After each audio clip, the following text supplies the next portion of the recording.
Welcome back to the Point Guard Cast with your host Sean and Corey. Corey, Sean, what's up, man? How you been? been doing good, man. How you been doing? Been all right. What you been thinking about this season? Good. Season's been interesting. A lot of That's definitely a word. Interesting is what I was gonna say. right. A lot of surprises this season. I feel like. Unfortunately, right now, as of the time of this recording, a lot of teams are dealing with COVID. So now with COVID's kind of come back through the NBA, kind of crazy, dealing with a lot of cancellations and delays. But hopefully we'll find a way to get that under control. Yeah, that's what I was getting at when I was saying, how do you feel about the season? Like the stuff that's going on right now with COVID. Right. I hate to see it. I do like that a lot of players are asymptomatic. I do feel bad for those who COVID is really affecting them in a negative way. Praying for them and their families. But really hope that there's a way that the NBA can kind of crack down on this. So whatever change they need to make, I hope they make it. But on another positive topic, this past week on Tuesday, December the 14th, Steph Curry broke Ray Allen's incredible three-point record, which was amazing. So Steph Curry is officially the all-time leader in three-point field goals made, which is absolutely unheard of. The record was 2,973, which is crazy in itself. And now Steph's got it at like 2,978 plus. So that to me is a record that I think the way the game is going today, it will be beaten in the future, but I don't think it'll be beaten by anybody who is currently in the league. Yeah, about that, the trajectory that Steph Curry was going on, we knew this day was going to happen eventually, and we knew it was going to happen soon. Right. Because he did it in a lot less games than Ray Allen or even Reggie Miller did. Right, he did it in 500, and I think it's like 511 fewer games than Ray Allen. So yeah, that's a good point. Yeah, so I don't see him slowing down no time. So you're saying that the record might be broken in the future. I don't even know if the record's ever going to be broken. You think there's going to be another Steph Curry walking around here? I wouldn't say that. I mean, I do. I'm be honest with you. For him to be at 200, for him to be at almost 3,000 now, and with him being great as a shooter as he is, even when he kind of slows down in the future, he could still be a fantastic shooter. So I do get what you mean by he could pretty much put it out of reach, kind of the same way that Kareem put the scoring record almost out of reach. But I feel as though the way the game is changing today, with the amount of teams and players that are younger that shoot that shoot as much as they do now, I do feel like there's a possibility that it could be broke. Yeah, every record could be broken, but this one right now, I really don't see it happening anytime soon. Like you see how you said Kareem put the scoring record out of reach until LeBron passes it. Right. It's going to be one of those type of things where 30 years from now, somebody's going to end up passing a record. But okay, you know what? That's a good point. Yeah, I agree with that. I'll tell you what, if he gets this record to 4,000 or 5,000, I'll say it's going to be unbroken. I'll say it'll be. I agree with you. 30 to 40 plus years before somebody breaks it. If he gets 4,000 to 5,000 3-point field goals made, it's a wrap. Yeah, it'll be one of those records that really will seem impossible to break. Actually, you know what? Let me not say Kareem's record because you're right. LeBron probably will break that record. Let me say Wilt's record of putting up 100 in a game. 100 points. Yeah, I'll say a record like that. It'll stick around for as long as that. That's one of those records that really seem out of reach. You know what I mean? So let me say that. Yeah. But it's crazy to me though that Steph has shot fewer 3-pointers than James Harden in his career, and he's made. Mm-hmm. Go ahead. That's why I think the record's going to stick, because he's shot fewer threes than somebody that doesn't have as much as him, but has like comparable shoot, not even comparable shooting. I can't even say that. Has great shooting ability, like James Harden. Right. But he's still like lapped on. James Harden isn't even close to him. Right, exactly. That's a good point. It's also crazy that Steph has more 3-pointers made than KD and Kyrie combined. Yeah, that's interesting. When I saw that, when I read that, I was like, "Oh my god, that's." I mean, I can believe it because of how great of a shooter Steph is, but it's just crazy to think about how good of shooters KD and Kyrie are. Also, I'm not saying they're on Steph's level, but those two are great shooters too. Would you agree? Yeah. So the fact that he's KD got was a great shooter. I don't know if Kyrie's necessarily a great 3-point shooter, but KD is. okay, yeah. But Kyrie can make shots. He's like in the Kobe realm of shooting. You wouldn't say that Kobe was a shooter, but you say that Kobe makes some difficult shots and he'll make some threes. Same with Kyrie. Right, that's what I mean by it. That's a shot maker instead of a shooter. There you go. I'm glad you clarified that. But yeah, it's just that's crazy. So he broke this record in 511 less games than Ray Allen. And he shot fewer threes in his career than James Harden.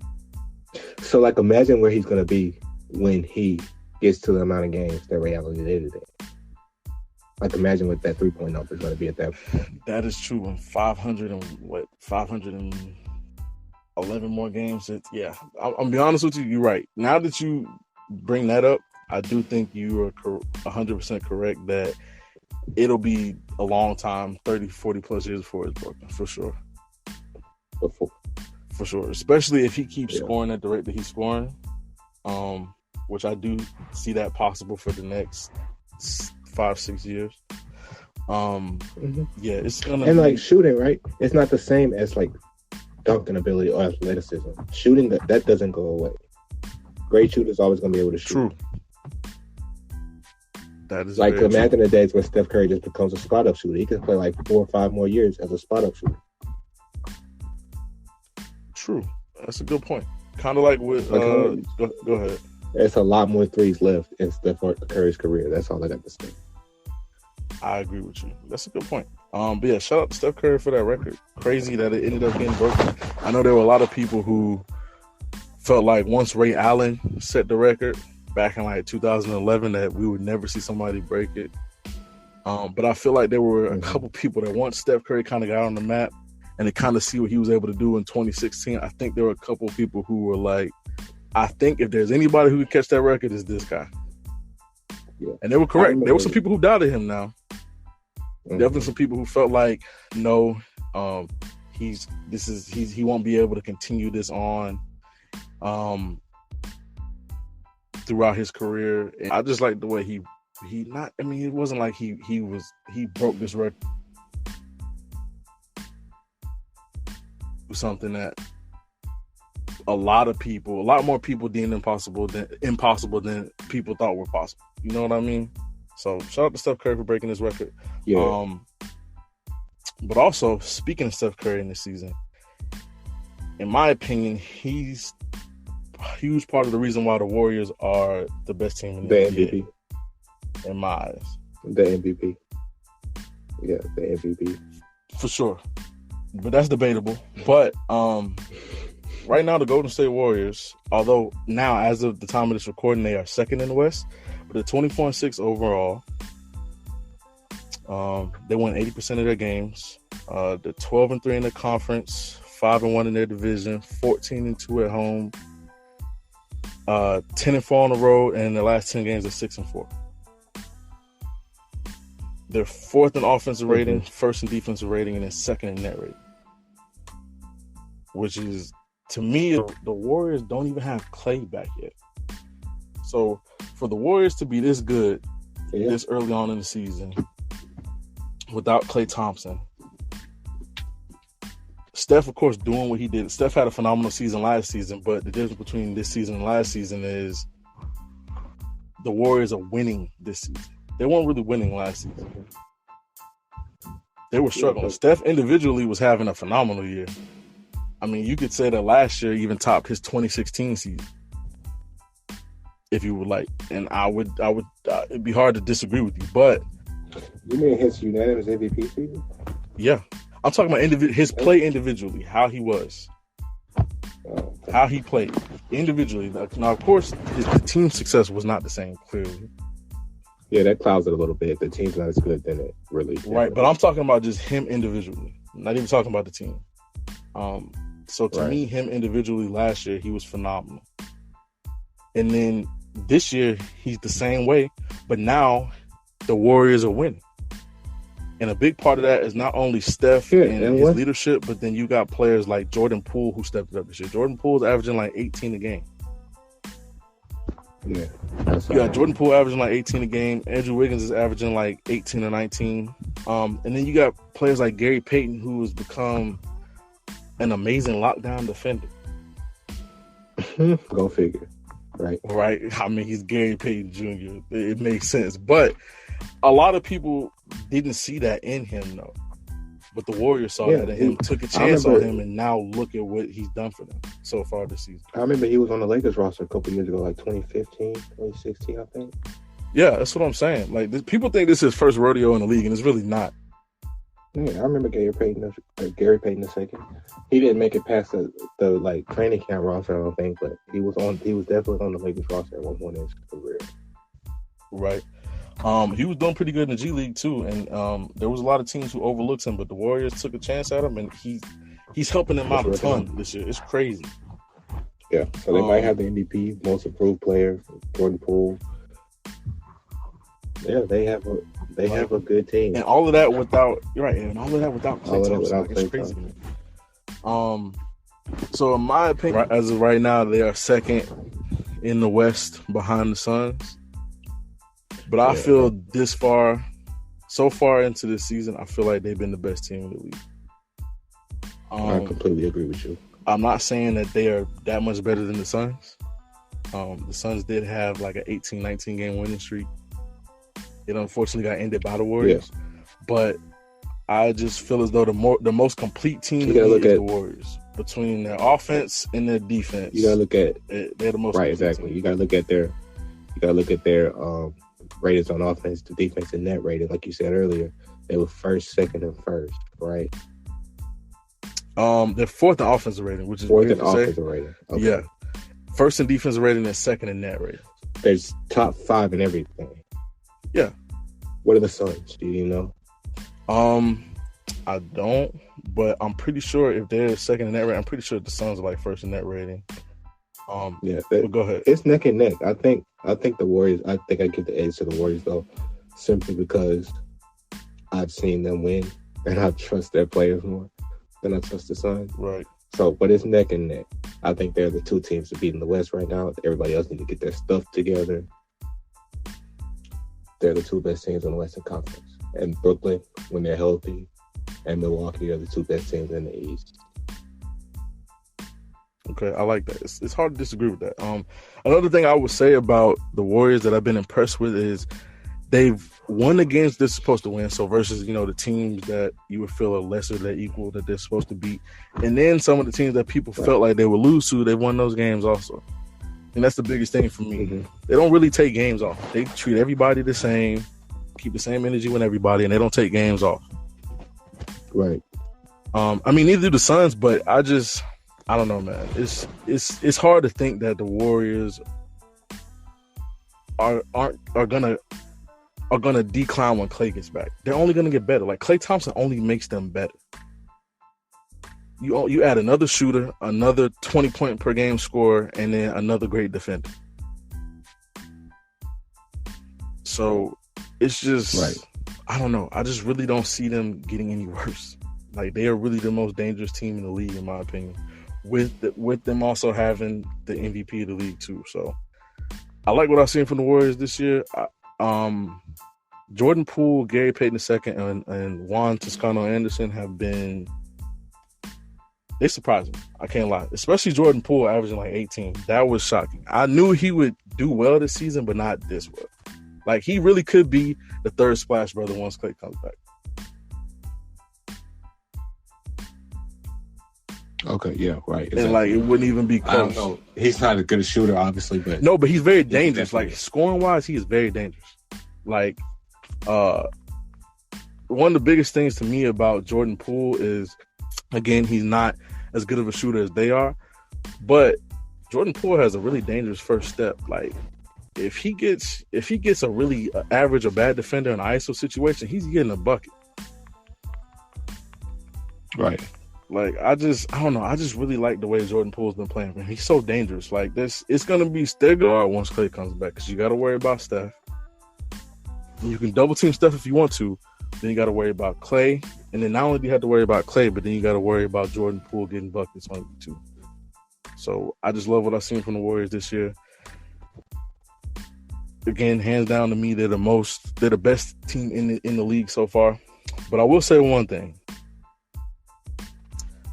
Do you remember this? I know people are gonna say it's the NBA and WNBA, but do you remember the start of the WNBA season? How kind of what the Warriors are doing now? The Seattle Storm were like hands down the best team in the league throughout the first half of the year, and then throughout the beginning of the second half of the year, and then people kind of figured them out right before the playoffs, and then they kind of got hit with some injuries, and then the whole trajectory of the league kind of changed.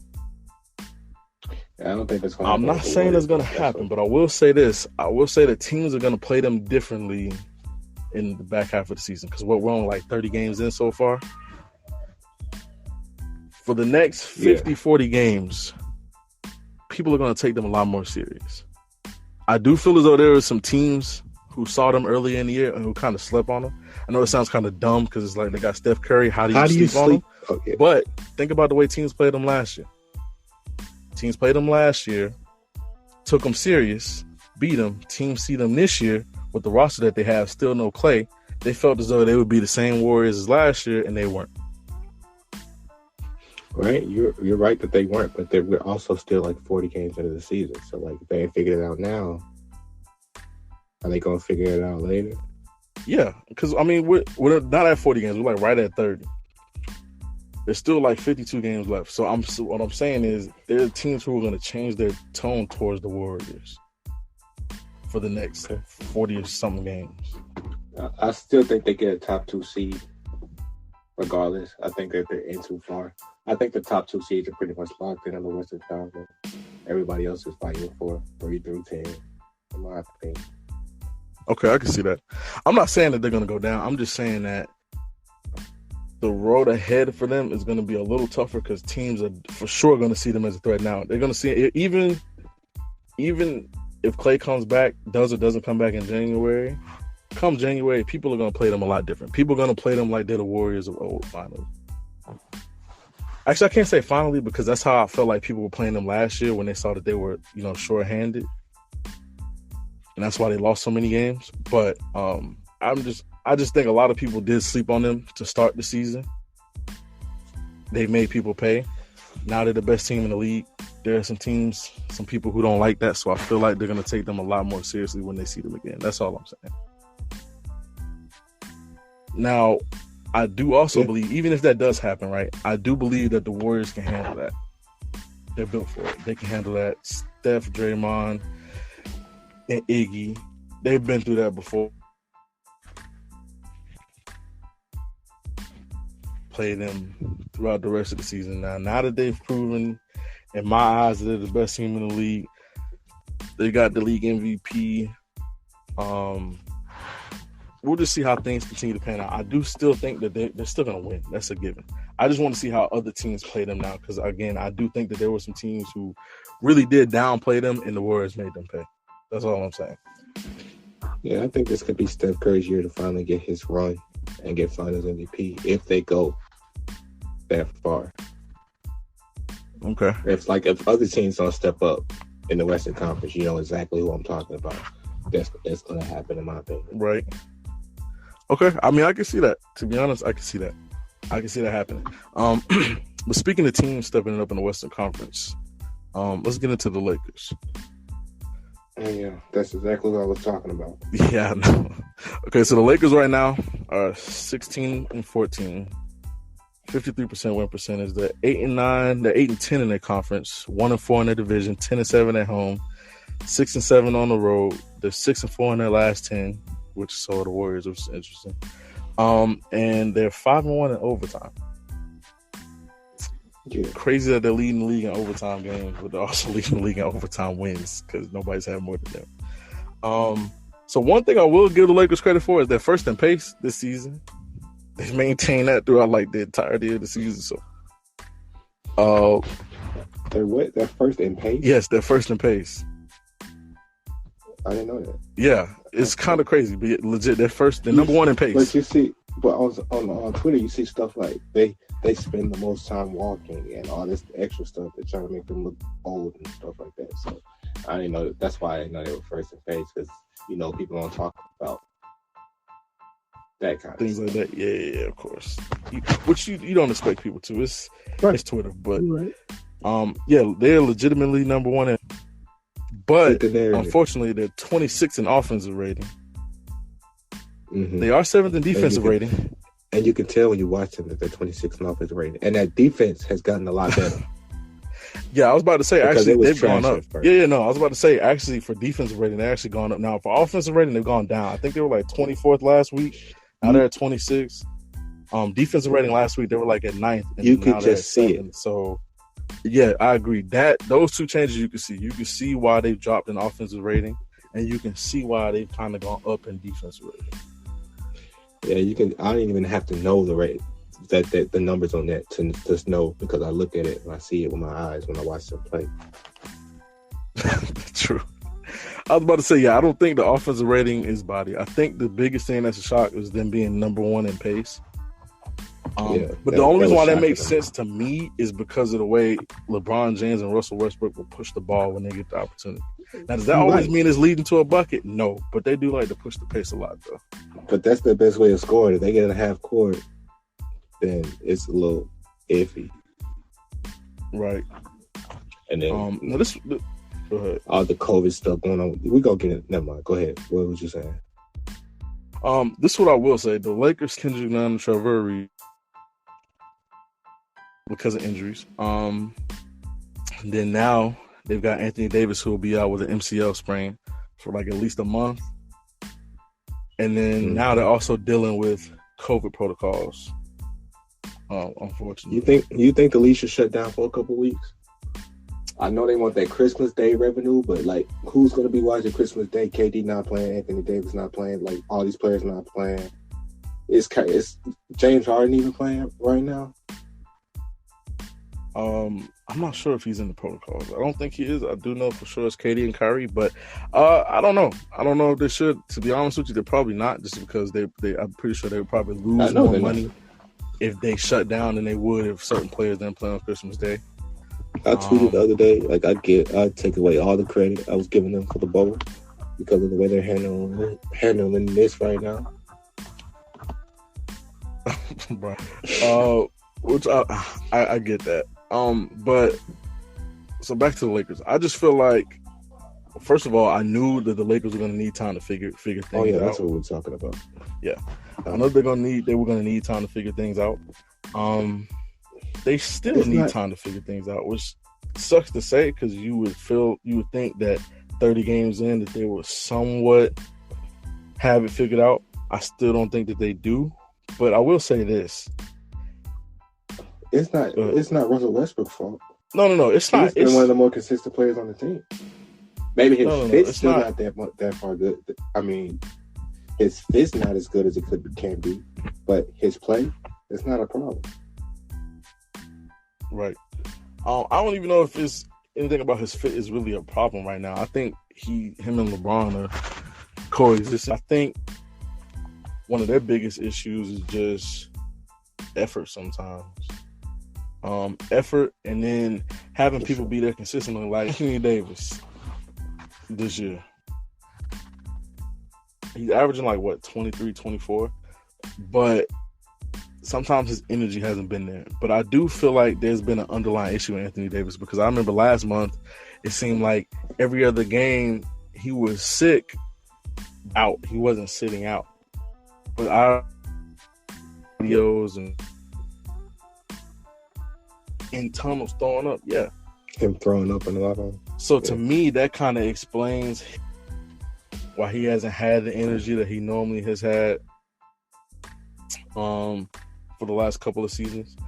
So I feel like that's something that's kind of hindered them a little bit. LeBron being out earlier in the year kind of hindered them a little bit.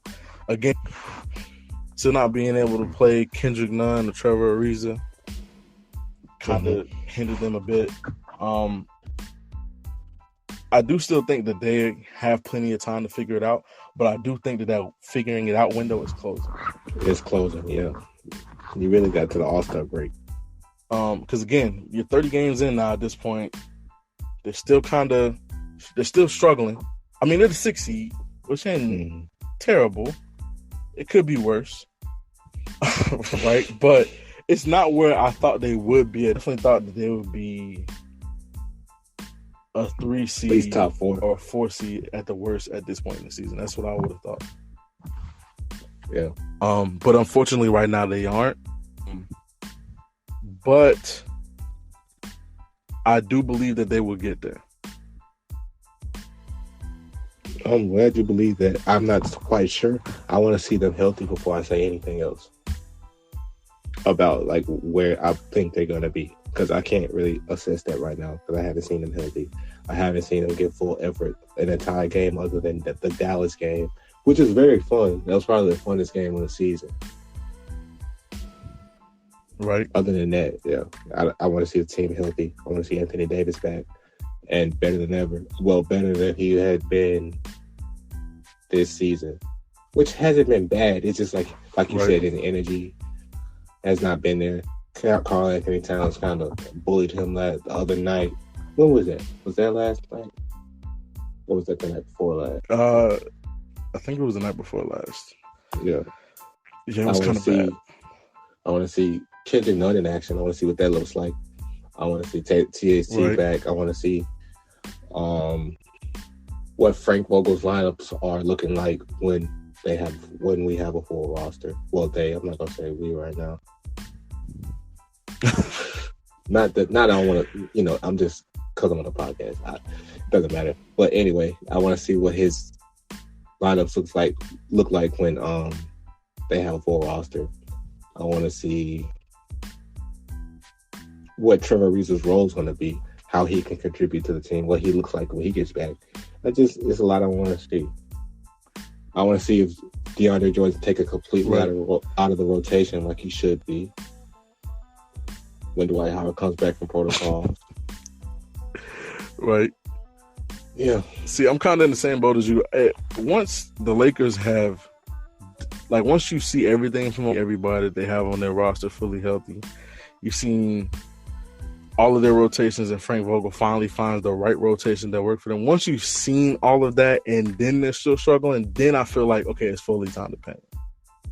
But the biggest thing with them is you haven't been in that yet. Yeah. So I'm kind of with you where it's we have a LeBron James. Right, that too. Well, they have a LeBron James. They have nothing to worry about. Once it gets time to ramp up, it's going to ramp up. And I trust Anthony Davis enough, and I think I want to trust Russell Westbrook enough. If I was to go to war with anybody, it'd probably be Russell Westbrook. So they're gonna be all right. Okay, I agree with you. Hopefully they can just get it. Right. That's the reason why I said it's not time to panic, but I do think that window is closing. I think they feel the same way though. I think happened in Minnesota, even though unfortunately they lost Anthony Davis for a month. I think that's one of those games where you kind of self-reflect as a team and you realize that's one of those games. There's some things that we need to change, and now is now or never. You see what I'm saying? But I feel like there's been a few. I feel like when you lost 25-point leads to the Thunder, that should have been that time. True, but that was a lot. Not a lot earlier, but that was earlier in the season. True. That is true. They did do that twice to the Thunder. True, I agree with you, but I still feel like they weren't panicked. I still feel like they felt like they had time. But I do feel like we're heading towards that window of you have time, but you don't have as much time as you think. And yeah, you're right. We also have got to talk about the fact that the Lakers are right in the middle of everything. Because if you think about it, the Warriors and the Suns are really the only two teams that's blowing everybody else out of the water. Everybody else is in that same boat as the Lakers are. I mean, you got Brooklyn that has a few more wins, right? And Milwaukee's up there too, but So the top two teams in the West and the top two teams in the East. Everybody else in both conferences are all jockeying for the same spot. That's a really good point. Only difference I'll say with the Nets is, which is what I thought that the Lakers would do at this point. The Nets will lose the big games, but they'll win the little games. Like they'll beat the teams they're supposed to beat, and then they'll lose to a couple big teams.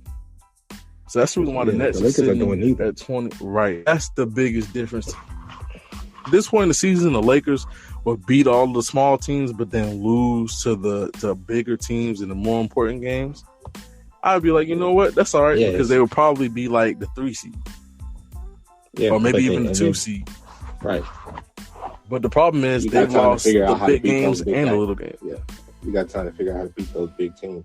Lost to the Kings, lost to the Thunder twice. I think they lost to Detroit. Didn't they lose to Detroit?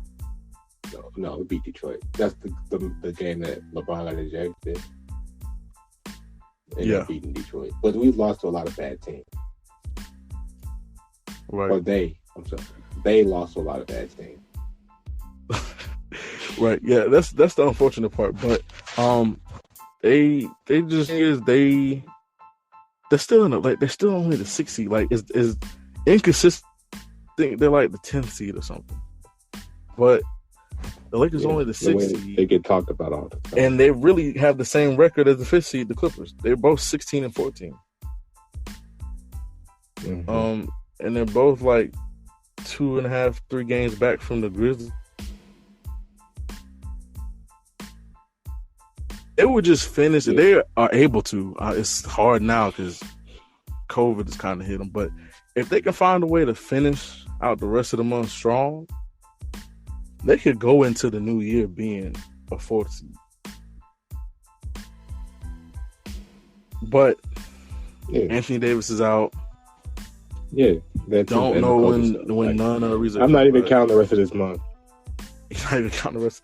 I mean, you can't, but they also realize. I feel like they may feel the same way, but I think they also realize any more losses. They still gotta figure it out. They can't quit on the month. Right. I'm not saying necessarily I'm quitting on the month, but like if you look at, we got like 6 rotation players out on this team. They got Anthony. Well, he's a rotation player, but he's also like the 3rd star on this team. You have a star and like 5 other rotation players out. Key rotation players. THT, right. Austin Reeves, Malik Monk, Dwight Howard. That's 4. I think there's another one. Not sure. It was Russell Westbrook, but he ended up, I don't know how he beat the protocols, but he ended up there. What do you think about them signing Isaiah Thomas for this exception? Do you think that once the other players come back, is he going to get cut? Do you think that he's going to be on the team still and just ride the bench? Do you think he's going to, monopolize some of that playing time, even with the other guys come back? What do you think? I mean, he's on a 10-day contract, right? So I think they just want to test the waters and see how he plays. I will say he played fantastic in the T-Wolves game. Hey, when he first got in the game, he played some defense too now. He played some pretty good defense too now when he first got in there. So I think that they're testing the waters with it. I think that it sucks having Anthony Davis out, but you do have another great scorer in Isaiah Thomas, but you don't get the defense that Anthony Davis brings with having IT in there. But to be honest, all you really need is everybody else to step it up, buy in and step up defensively, and you'll be just fine. I do think they're looking to keep him. I do think they're looking at how he plays on this 10-day contract. I know for sure he wants to stay. He don't want to be out of the league. He don't want to have to go from team to team again. He wanted to be on a contender. I know the Lakers at this point in the season a contender to some people, but his eyes, I know he feels like they're a contending team. So he's happy to be there. I know he probably wants to stay there. And I think his play will prove that. So I think he'll stay on the team. Okay. I think he's going to give it his all every single night, every time he steps out on the floor. Because he for sure did in his first game back. He for sure did versus the Timberwolves, even though the Lakers played terrible overall. IT individually had a great game. So I think IT is here to stay. Okay. Now, how will he be able to coexist once Anthony Davis comes back and Anthony Davis is the Anthony Davis of old? I don't know. But I think he's willing to adjust his role however the Lakers need it. He just wants to be able to play. Wants to be able to play and prove himself. So I think he'll adjust to whatever he needs to adjust to.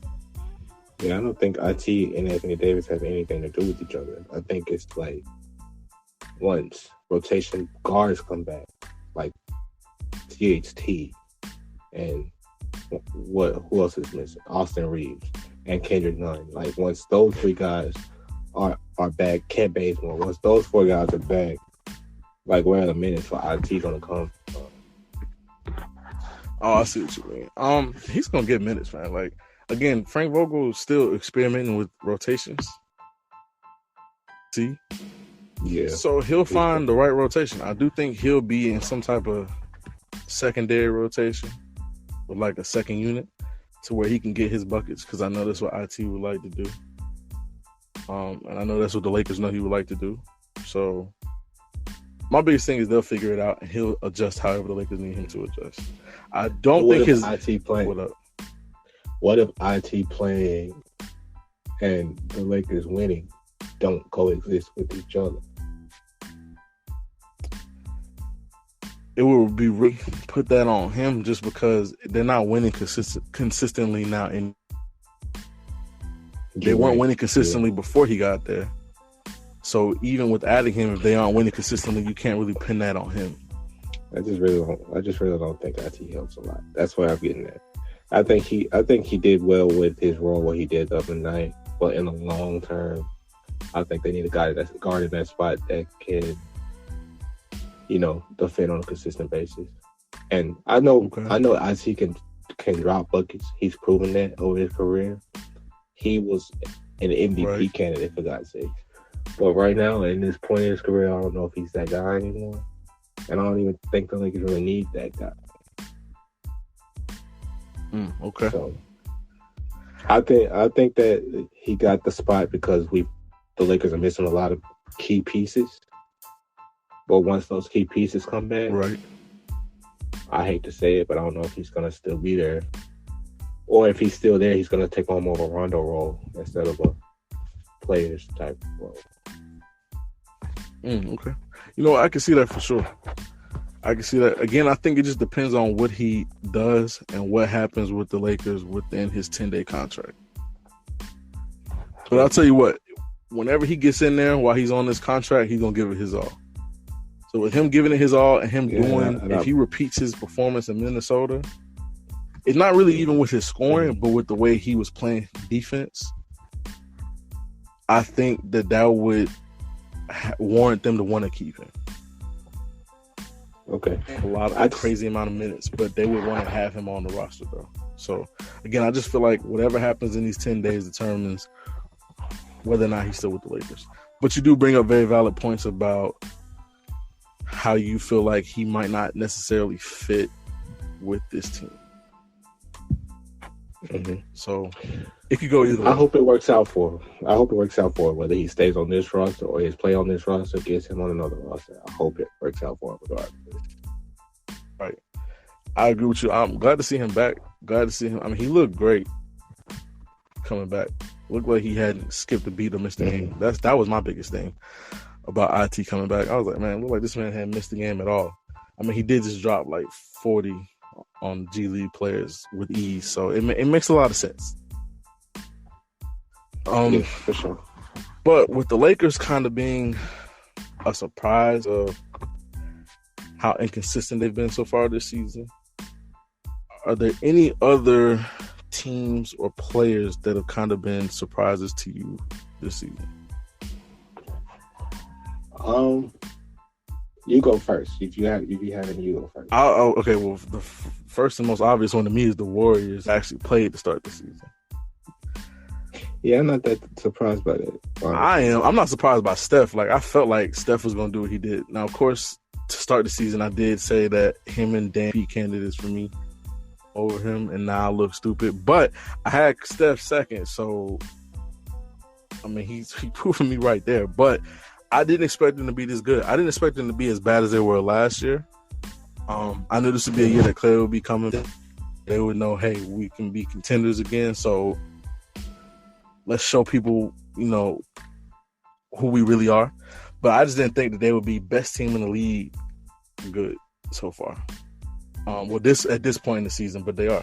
So to me, that's the reason why I got them as my number one biggest surprise for the season. Especially with Jordan. Like, who would have thought Jordan Poole would step up the way he stepped up?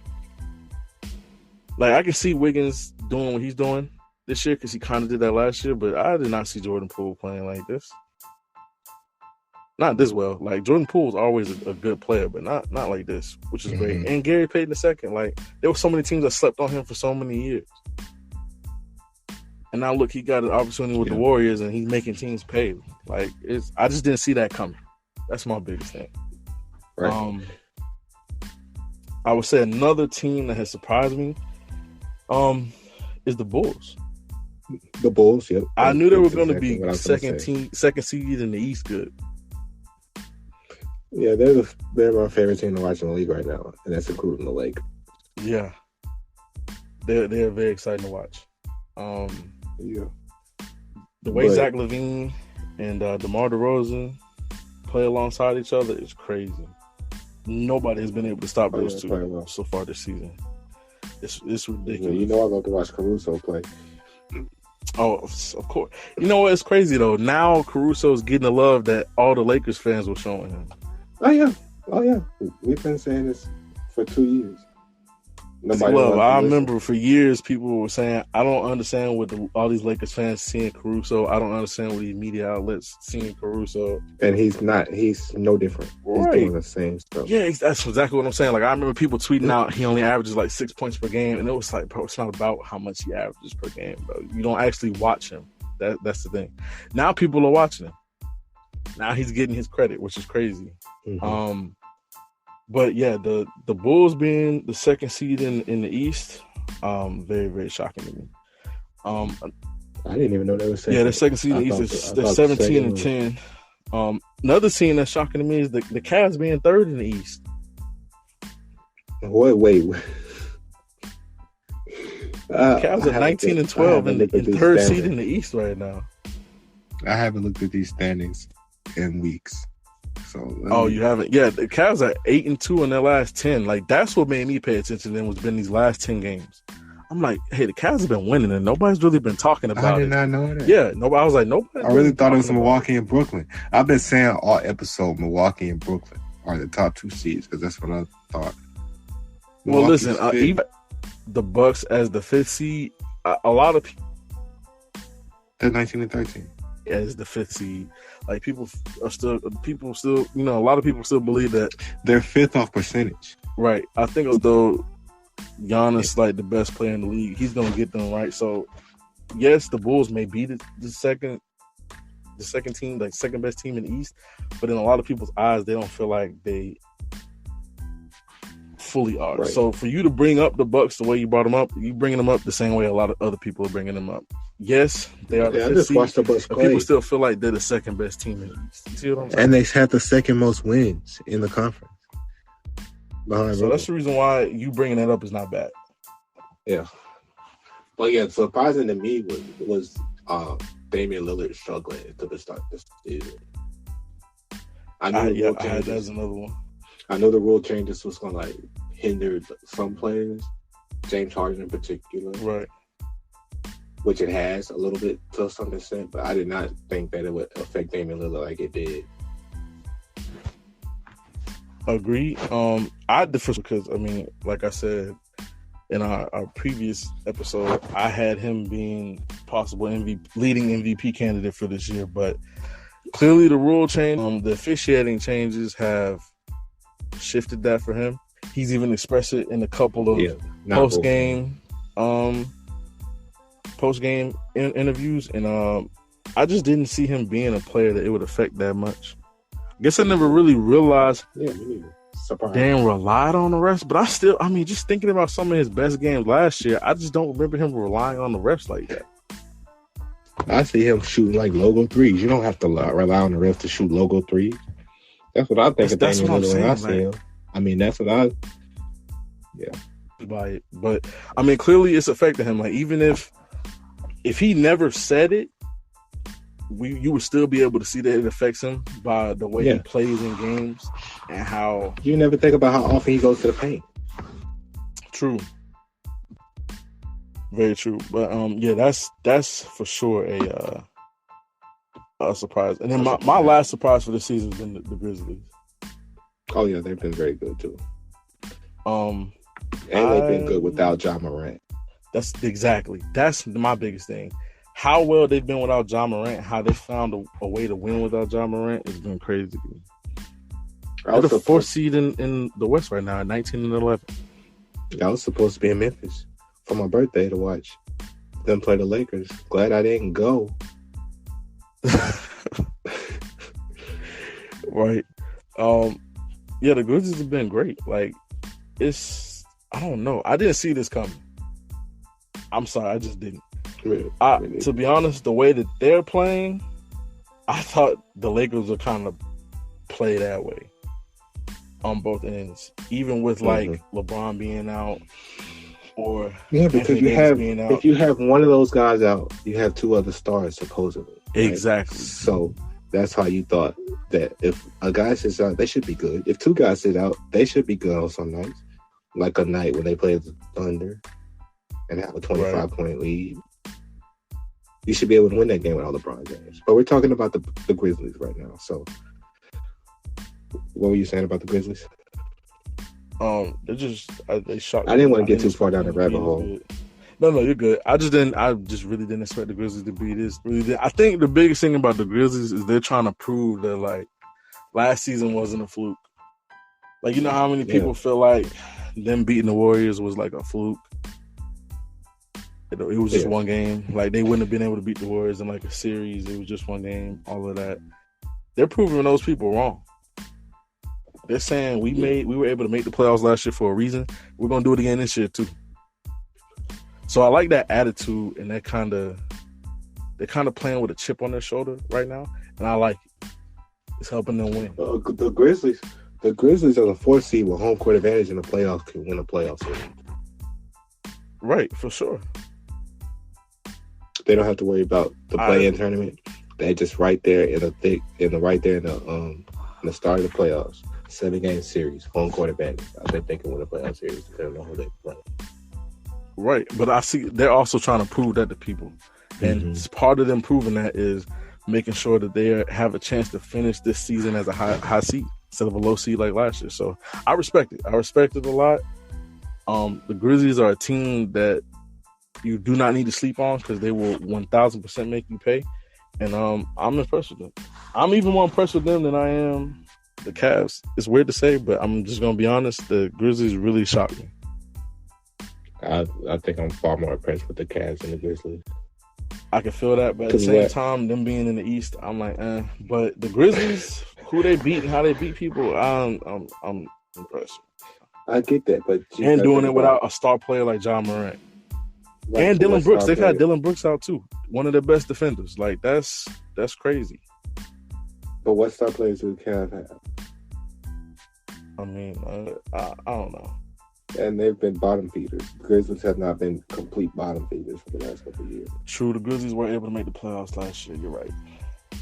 So I'm a bit more shocked by the Cavs. You know what I think it is with the Cavs? I don't think the Cavs can maintain it. You're right. Because this is going to be shaken up. Like, the way the standings are right now, standings will be completely different. And the Cavs are the only team that I don't feel can maintain this level of play, but I do feel like the Grizzlies can. I think that's why I say that, because I feel as though in a month or two, the Cavs will be where 4, but the Grizzlies will still be here. The Cavs will be like 10th, and the Grizzlies will be like maybe 6. Maybe. And the Lakers will switch. Maybe. But I still feel like they'll play at a very high level. So that's the reason why I say that, because I that's the reason why I say I'm more impressed with the Grizzlies only that they can. The Cavs, I kind of feel like they're just hot right now, because at one point last season they were hot also. Mm-hmm. Remember when they beat the Nets and Colin Sexton dropped 42 on them, and everybody was like, "Hey, the Cavs are better than y'all thought." Yeah, exactly. And everybody was like, "The Cavs are better than y'all thought," and then they went right back to being the Cavs. So that's the only reason why I say that. So, but shout out to the Grizzlies. Shout out to the Warriors, the Grizzlies, the Bulls, the Cavs. All my biggest surprises for this year. Yeah. Was there anybody else, any other teams or players that were surprising to you? I'm surprised that the NBA is still going through all this COVID stuff. That's what surprised me. You know what? How about this? We'll come back next episode and we'll talk about that. All right. We'll let you talk. Do you have anything else on this one, though? No, that's it. Shout out to Steph. Him breaking that record, him in the MVP race, and then him leading the Warriors to being the best team in the league. Impressive. Hopefully the Lakers will figure out a way to get it together, and I would like to see if the Grizzlies maintain his level of play. Yeah, like if the Lakers don't, they don't. It is what it is. This has been another very smooth, by the way, episode of the Point Guard Cast. It's been a while. We'll see y'all next time.